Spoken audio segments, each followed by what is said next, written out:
விளையாட்டுத்துறைக்கு அலுவலகமே இங்கதான் இருக்குது, நேரு அரங்கத்துலதான் இங்கதான் இருக்குன்னு. ஏன்னா இதெல்லாம் ஒரு வித்தியாசமான ஒரு அணுகுமுறை, வித்தியாசமான ஒரு மாற்றம். இதை முழுமையும் நாம் எல்லோரும் வரவேற்க வேண்டும்.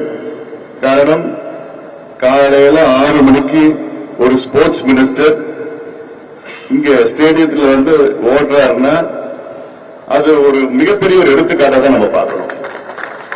Completely different initiative.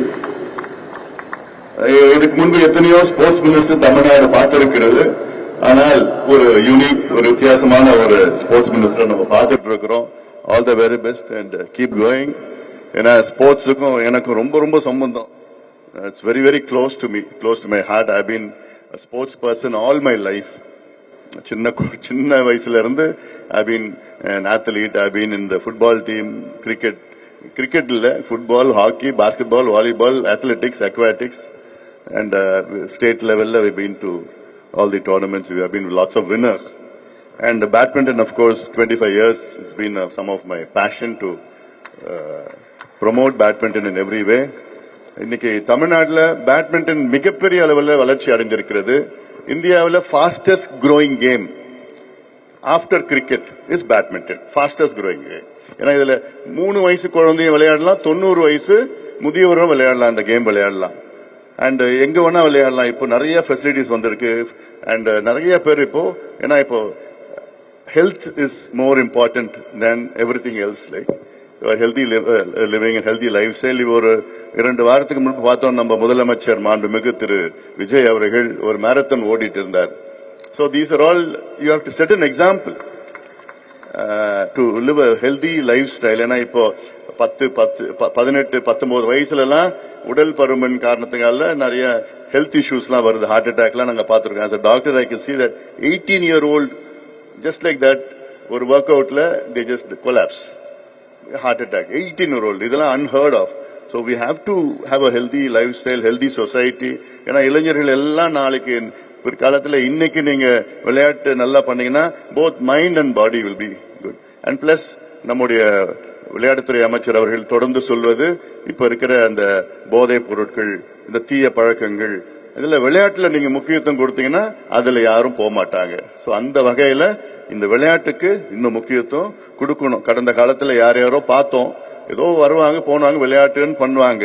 ஆனா உணர்வுபூர்வமா விளையாட்டுத்துறைக்கு ஒரு மாற்றத்தை கொண்டு வந்து all across, it's not only about just badminton, it's not only about cricket. ஏன்னா இந்தியாவில கிரிக்கெட் தான், கிரிக்கெட் தவிர எதுவுமே கிடையாதுன்னு நம்ம கண்ணோட்டத்தில் வச்சிருக்கிறோம். But there are so many games where we have shined, we have lots of good athletes who are doing wonderful well.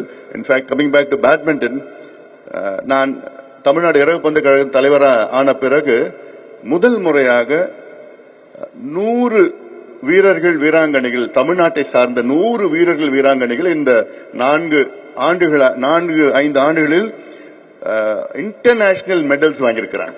இது first time ever happening in Tamil Nadu. National லெவல்ல கூட போக முடியாது. இப்ப நேஷனல் லெவல்ல நம்ம பசங்க தான் எல்லா மெடலும் அடிச்சிட்டு இருக்கிறாங்க. லாஸ்ட் இயர் பாத்தீங்கன்னா 20 மெடல்ல 12 மெடல் தமிழ்நாட்டை சார்ந்த பிளேயர்ஸ் நேஷனல் அடிச்சிருக்கிறாங்க. ரித்விக்ல இருந்து நம்ம ரூபன், ஹரி ரீசென்ட்லா தாமஸ் கப்ல very very prestigious cup. Wimbledon டென்னிஸ்ல எப்படி விம்பிள்டனோ பேட்மிண்டன்ல தாமஸ் கப். இந்த தாமஸ் கப்ல இந்த 76 ஆண்டுகள்ல 2 முறை தான் மெடல் வாங்கியிருக்கிறோம். அதுல ஹரி தமிழ்நாட்டில் இந்த வருஷம் பிரான்ஸ் மெடல் வாங்கியிருக்கிறாப்ல. இதெல்லாம் something which is we can never, we would even imagine. அதெல்லாம் ஏன்னா நம்ம பேட்மிண்டன்ல அந்த அளவுக்கு we are promoting badminton in a very very big way. Transparent system. நான் பிரசிடென்டா வந்த உடனே ஃபர்ஸ்ட் டோர்னமெண்ட் சாஃப்ட்வேர் ஒன்று கொண்டு வந்தேன். பிரசிடென்டா வந்தேன். அந்த டோர்னமெண்ட் சாஃப்ட்வேர் என்னன்னா டிரான்ஸ்பரன்ட் சிஸ்டம். யாரு என்ன பாயிண்ட்ஸ், என்ன ரேங்கிங், அது எல்லாமே சாஃப்ட்வேர்ல ஆன்லைன்ல இருக்கும்.